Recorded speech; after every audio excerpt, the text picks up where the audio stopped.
Hello dear students, आज के इस पार्ट में हम बात करने वाले हैं एप्लीकेशंस ऑफ डायमेंशनल एनालिसिस को लेकर। हालांकि काफ़ी डिटेल में एप्लीकेशंस ऑफ डायमेंशनल एनालिसिस को लेकर पार्ट नंबर 2 में डिस्कस कर चुके हैं। In that part we came to learn that there are 4 important applications of dimensional analysis. We learn that dimensional formula are used to number 1 find dimensions of constant, और इसकी applications को लेकर detail में हम discuss कर सके हैं part number 3 में। And in this part part number 4 में we are going to discuss the application number 2, that is how we can convert the unit of one system to another system, and application number 3, that is how we can check the correctness of a physical relation. In next part we are going to discuss how we can obtain the relationship between physical quantities. तो आज का जो lecture रहने वाला है application number 2 और 3 पे। तो सबसे पहले बात करते हैं how we can convert one system of unit to another one. Okay तो सबसे पहले कुछ बेसिक सी इंफॉर्मेशन आपके लिए। किसी भी फिजिकल क्वांटिटी को अगर वे ऑफ एक्सप्रेस है, लिखने का जो तरीका है तो कुछ इस तरह से है जो आप रेक्टेंगुलर बॉक्स में देख पा रहे हैं। x is equal to n u, and here x is equal to physical quantity, n is numerical value and u is unit. चलिए एक एग्जाम्पल से इसको समझने की कोशिश करते हैं। Example is that mass is a physical quantity and that have value equal to 5 kilogram, और 5 किलोग्राम को you can also express that is equal to 5000 gram.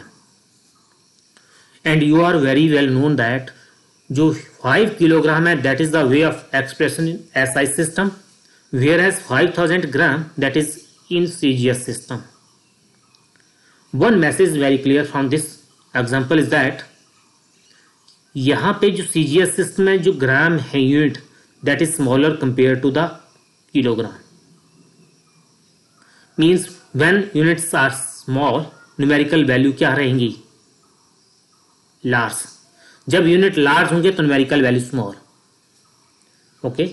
For smaller unit n is large, for larger unit n is small. अब इसको हम कुछ इस तरह से भी एक्सप्रेस कर सकते हैं, that is x is here is mass physical quantity is equal to n1 u1, n1 compared with 5 and u1 compared with kilogram is equal to, that is in SI system, n1 u1 here is in SI system is equal to n2 u2 that is CGS system, n2 compared with 5000 and u2 compared with gram. आप देख पा रहे हैं here is a physical quantity same, परंतु that is in CGS system और SI system में in SI n1 u1 is equal to n2 u2 in CGS system. अब इस इक्वेशन को हम कैसे एक्सप्रेस कर सकते हैं यदि हम n2 को सब्जेक्ट मान लें by cross multiplication n1 that is u1 over u2. Okay, this is the mathematical relation n2 is equal to n1 u1 over u2. अगर हम इसको डायमेंशनली एक्सप्रेस करें तो कुछ इस तरह से एक्सप्रेस कर सकते हैं। जो u1 है यहाँ पे अगर इसको डायमेंशनली एक्सप्रेस करें तो that is m1a l1b t1c, means a b c are the dimensions. Okay, and similarly u2 m2a l2b t2c, right? We have distinguished जो यूनिट 1 को है उसको 1 सब्सक्रिप्शन के साथ हमने डिस्टिंग्विश किया है और u2 को विद सब्सक्रिप्शन ऑफ 2, और a b c इनके डायमेंशंस हैं मास, लेंथ और टाइम के। अब इसको इक्वेशन को डायमेंशनली एक्सप्रेस कर सकते हैं। n1 u1 के डायमेंशन आपके मालूम है यहां से है, ओके, और u2 के डायमेंशन आप यहां से पुट कर लीजिए। अब इसके बाद नेक्स्ट स्टेप हम इसको इक्वेट करेंगे। आप देख पा रहे हैं यहाँ पे m और मास और मास के डायमेंशंस a हैं, लेंथ के b हैं, टाइम के c हैं। अब इनको हम इक्वेट कर सकते हैं, that is m1 m2 bracket के बाहर डायमेंशन सेम है तो हम इसको a एंड सिमिलरली लेंथ के डायमेंशन है, टाइम के डायमेंशन। और this is most important formula that can be used that we will use to convert a system of unit one into another one. यहां पे point to be noted that यहां पे हम suppose if you would like to convert one system into another one, और आप देख पा रहे हैं यहाँ पे U1 that is in SI system में है और U2 जो है CGS सिस्टम में। U1 that is in SI और U2 that is in CGS system. इस पॉइंट को आप नोट कर लीजिए, U1 SI और U2 CGS। अगर मान लीजिए हमने SI को CGS में कन्वर्ट करना है, जिसको कन्वर्ट करना है SI को कन्वर्ट करना है तो उसको ऊपर लिखेंगे और जिसमें कन्वर्ट करना है उसको नीचे, राइट। फिर गौर कीजिए, SI को हमने CGS में कन्वर्ट करना है तो SI सिस्टम ऊपर रहेगा, CGS सिस्टम नीचे रहेगा। ओके, चलिए कुछ एग्जांपल्स को लेके बात करते हैं। कन्वर्ट 1 न्यूटन इनटू डाइन, बहुत मोस्ट इंपॉर्टेंट एग्जांपल है और कई बार बोर्ड एग्जाम में पूछा जाता है। 1 न्यूटन को आपने डाइन में कन्वर्ट करना है। सबसे इंपॉर्टेंट है, सबसे पहले जो न्यूटन्स हैं वो किस चीज के यूनिट है। यू नो दैट जो न्यूटन है वो किस फिजिकल क्वांटिटी के यूनिट हैं, तो they are newton is a unit of force. तो सबसे पहले हमने फोर्स के डायमेंशनल फार्मूला लिख देना है, राइट। तो dimensional formula for force that is a mLT-2 और here n1 is equal to 1 क्योंकि n की वैल्यू 1 है। इसको हमने CGS में कन्वर्ट करना है और CGS में फोर्स की यूनिट होता है डाइन। तो सबसे पहले dimensional formula and what you have to given n1 you have to given here 1, okay. And then formula is that n1 ये आपके पास फार्मूला है। अब फार्मूला में आपको क्या है, CGS SI को CGS में कन्वर्ट करना है। जैसे मैंने कहा SI को CGS में कन्वर्ट करना तो SI ऊपर रहेगा, CGS नीचे रहेगा। n1 here is 1 तो 1 into ब्रैकेट में m1 मास के डायमेंशन SI सिस्टम में दैट इज 1 किलोग्राम और CGS में ग्राम, लेंथ के मीटर, टाइम के इन CGS में सेंटीमीटर, टाइम के बोथ में सेकंड, और सेकंड आपस में कैंसिल आउट हो गया।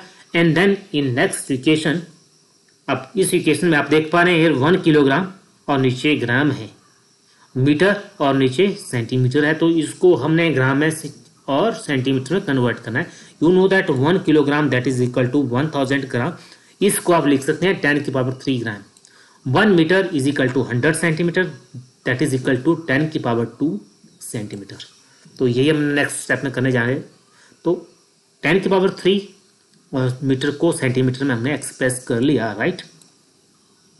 इन द नेक्स्ट स्टेप 10 की पावर 3 इंटू 10 की पावर 2, ग्राम से ग्राम कैंसल, रोके same unit, same centimetre two centimetre. तो अब आपके पास क्या रहा, 10 की पावर 3 इंटू 10 की पावर 2, तो दैट इज इक्वल टू 10 की पावर 5।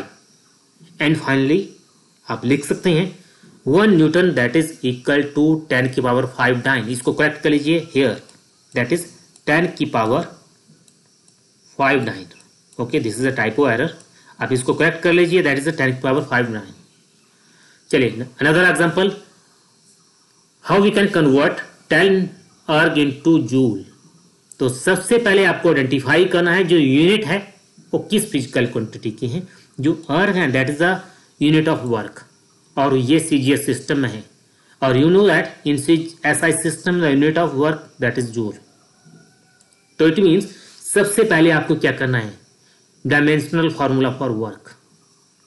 तो वर्क के लिए डायमेंशनल फार्मूला है आपके पास mL2T-2 and here you have to given n is equal to 10। N1 that is equal to 10. And we know that the formula आपकी screen पे है. अब इसके बाद सबसे इंपॉर्टेंट है जो मैंने ऑलरेडी डिस्कस किया है पीछे भी, आपको यहां पे सीजीएस को कन्वर्ट करना है एसआई में, क्योंकि अर्ग इन सीजीएस सिस्टम में है और जूल जो है एसआई सिस्टम में है. तो इट मीन सीजीएस को एसआई में कन्वर्ट करना है. तो इट मीन सीजीएस ऊपर रहेगा और एसआई यूनिट नीचे रहेंगे. ओके, तो N1 की value you have to put down that is 10. ऊपर मैंने क्या कहा, सीजीएस मास की यूनिट सीजीएस में 1 ग्राम और नीचे रहेंगे एसआई के, तो मास की unit that is 1 kilogram. And similarly centimetre, metre and second to second, ये कैंसिल हो गया, this cancel out. It means in the next step you can express that 1 kilogram को आप 10 की पावर 3 या 1000 एक्सप्रेस करते हैं, 1 मीटर 10 की पावर 2 या 100 सेंटीमीटर. ओके, वही हमने किया. 1 ग्राम और 1 किलोग्राम को 10 की पावर 3 में ग्राम में एक्सप्रेस, और यहाँ पे 1 मीटर दैट इज 10 की पावर 2 सेंटीमीटर, क्योंकि नेक्स्ट जो है इफेक्टर कैंसिल आउट हुआ दैट इज इक्वल टू 1. अब इसके बाद जो आपके पास 10 की पावर 3 यहाँ है और 10 की पावर 2 यहाँ पे है, इनको हम क्या करेंगे, ऊपर ले जाएंगे. तो 10 की पावर 3 प्लस में था, ऊपर लेके गया तो पावर इन्वर्ट हो गई. तो सिमिलरली हियर 10 की पावर 2 था नीचे, तो ऊपर जाएगा तो पावर इन्वर्ट हो गई. बाहर इसके ध्यान दीजिए, बाहर क्या है, 2 है, तो 2 और 2 से नेक्स्ट में मल्टीप्लाई करने वाले हैं. वही किया. नेक्स्ट स्टेप में हमने 2 इंटू 2 इन दोनों को आपस में मल्टीप्लाई किया तो -4. ओके, अब आप देख पा रहे हैं कि इस पूरे फैक्टर में बेस आर सेम, पावर्स क्या हो जाएंगी, ऐड हो जाएंगी. यहाँ पे इसकी पावर क्या है, 1 है, तो यहाँ -3 -4, -3 और -4 दैट इज -7 और प्लस के 1 दैट इज -6. और फाइनली आप नोट डाउन कर सकते हैं 10 अर्ग इज इक्वल टू 10 की पावर -6 जूल. ओके, अब next example that is a surface tension of water is 72 dyne per centimetre express in SI. तो यहां पे जो physical quantity that is surface tension, वो जो 72 dyne per centimetre that are the unit in CGS system. It means आपको सबसे पहले surface tension का डायमेंशनल फार्मूला आना चाहिए, और जो सरफेस टेंशन का अगर फार्मूला अप्लाई करें, सरफेस टेंशन होता है that is force over length. Dimensional formula that is force upon length, और इसका dimensional formula that is ML0T-2, और here you have to given n that is 72. अब इसके बाद सबसे पहले डायमेंशनल फार्मूला सॉरी का जो फार्मूला है, मैथमेटिकल फार्मूला है जो N2 दैट इज N1, और जो आपके पास इस फार्मूले को नोट डाउन कर लीजिए. एंड देन इसके बाद क्योंकि आपको डाइन पर सेंटीमीटर को कन्वर्ट करना है एसआई में, मीन सीजीएस को एसआई में, तो जिसको आपको कन्वर्ट करना है तो उसको ऊपर लिखते हैं दैट इज 72 आपका यहाँ है, और ऊपर कौन सा सिस्टम आएगा दैट इज सीजीएस, और नीचे जाएगा एसआई सिस्टम.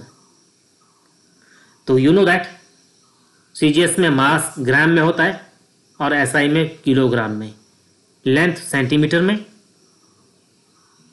और एसआई में मीटर में, और दोनों सिस्टम में टाइम इन सेकंड. ये कैंसिल आउट हो गया that is equal to 1. Okay, the next thing is that यहां पे पावर जो है 0 है. इस फैक्टर में जो पावर है बाहर 0 है, किसी की पावर अगर 0 है दैट इज इक्वल टू 1 होता है. और इसके साथ साथ हम नेक्स्ट स्टेप में डिस्कस करने वाले हैं, इस चीज को भी एक्सप्लोर करने वाले हैं. 1 kilogram that is equal to 10 की पावर 3 ग्राम के बराबर. You know that. Okay, and something power is equal to 0 that is equal to 1 होता है, राइट. किसी की पावर अगर 0 है तो उसकी वैल्यू इक्वल टू 1 होती है. और अगले स्टेप में आप लिखते हैं 72 1 ग्राम ओवर 10 की पावर 3 ग्राम. ग्राम से ग्राम कैंसिल आउट. अब 10 की पावर 3 को ऊपर ले जाएंगे नेक्स्ट में, तो क्या हो जाएगा 10 की power -3. And then finally you can note down that 72 dyne per centimetre जो सीजीएस सिस्टम है अगर इसको equivalent to SI that is 72 into 10⁻³ newton per metre. जो न्यूटन पर मीटर है unit surface tension SI system. तो application number 2 को लेकर हमने यह different types of problem discuss की और वी होप दैट आपको हर प्रॉब्लम में कुछ ना कुछ सीखने को मिला। तो इस तरह से सिमिलर पैटर्न में बहुत सारी प्रॉब्लम्स आपके साथ किसी सिस्टम को कन्वर्ट करने के लिए अनदर में आ सकती हैं। तो सिमिलर पैटर्न में आप किसी भी प्रॉब्लम्स को टेक ओवर कर सकते हैं। इसके बाद जो नेक्स्ट इंपॉर्टेंट एप्लीकेशन है that is how we can check the accuracy of the relation. जो आपके पास रिलेशन दिया है, हियर इज एग्जांपल, आपके पास इक्वेशन है या relation that is lambda is equal to H/mb।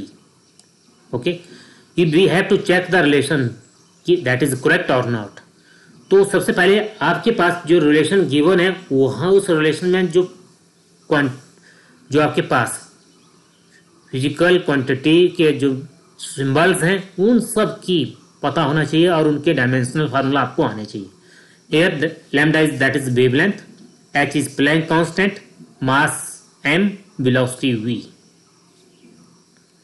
तो अब चलिए क्या टेक्निक हम इसके लिए अडॉप्ट करते हैं इस क्वेश्चन को सॉल्व करने के लिए। तो सबसे पहले सॉल्यूशन, पहले बात करते हैं dimension of left hand side. तो लेफ्ट हैंड साइड आपके पास लैम्डा है और lambda you know that's wavelength and have the dimension of length. तो dimensional formula for wavelength that is m0 LT0। okay, and then dimension of right hand side mean h, dimensional formula for Planck constant that's m L2 T minus 1 और नीचे mass का dimensional formula that is m L0 T0, velocity का dimensional formula m0 LT minus 1।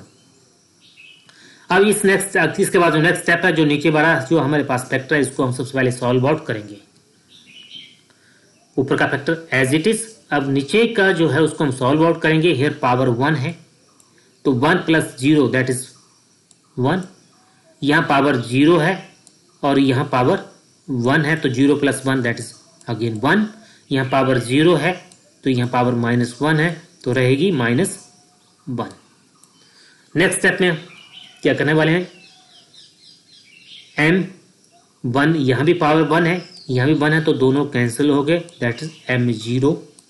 Okay, L2 है यहाँ पे, जब 1 ऊपर जाएगा तो 2 - 1 हो जाएगा तो L1 रहेगा और यहाँ पे T0 क्योंकि T - 1 आपस में कैंसिल आउट हो गए। Okay, that is T0। तो इस तरह से आप देख पा रहे हैं जो लेफ्ट हैंड साइड में दैट इज m0 LT0 और राइट हैंड साइड के dimensional formula that is m0 LT0। It means दोनों सेम है। तो आप इसको इस ढंग से लिख सकते हैं, dimensional formula for left hand side is equal to, यहाँ पे इसको करेक्ट कर लीजिए, this is a typo error, right hand side, hence we can say that relation is correct. Okay, अब इसके बाद next one example is that v is equal to √2 capital G capital M over capital R और in this relation actually this is the relation for orbital velocity. जो orbital velocity के लिए जो equation है that is check the dimensional consistency of equation. Okay, अब इसकी solution में आप बात कीजिए। आप देखिए पहले लेफ्ट हैंड साइड की बात करते हैं। तो लेफ्ट हैंड साइड में आपके पास जो dimensional formula that is m0 LT - 1 velocity का, एंड राइट हैंड साइड की डायमेंशनल फार्मूला फॉर पहले G के लिए एंड देन मास के लिए और नीचे R मीन रेडियस का डायमेंशनल फार्मूला और जो अंडर रूट है उसको हमने किस में एक्सप्रेस कर दिया in the power of 1/2 and in the similar way आप इस इक्वेशन को इक्वेट कर सकते हैं एंड इन दिस वे पास जो इक्वेशन यहाँ से आ गई m0 कैंसिल आउट हो गया, m0 L3 और यहाँ पावर 1 है तो mL2 रहेगा, -2 है 0 है दैट इज -2 दैट्स 1/2। तो इस तरह से आपके पास m0 LT - 1 आप देख पा रहे हैं कि लेफ्ट हैंड साइड और राइट हैंड साइड के डायमेंशनल फार्मूला सेम है। तो you can say that dimensional formula left hand side is equal to right hand side, this is a typo error, correct this one and hence we can say that relation is correct. तो dear students आपको application number 1, 2 और 3 को लेकर आज हमने बात की। बहुत सारे न्यूमेरिकल्स प्रॉब्लम्स भी अटेम्प्ट की। आई होप आपको आज का टॉपिक अंडरस्टैंड हुआ होगा। तो with that we are going to close now. That's all.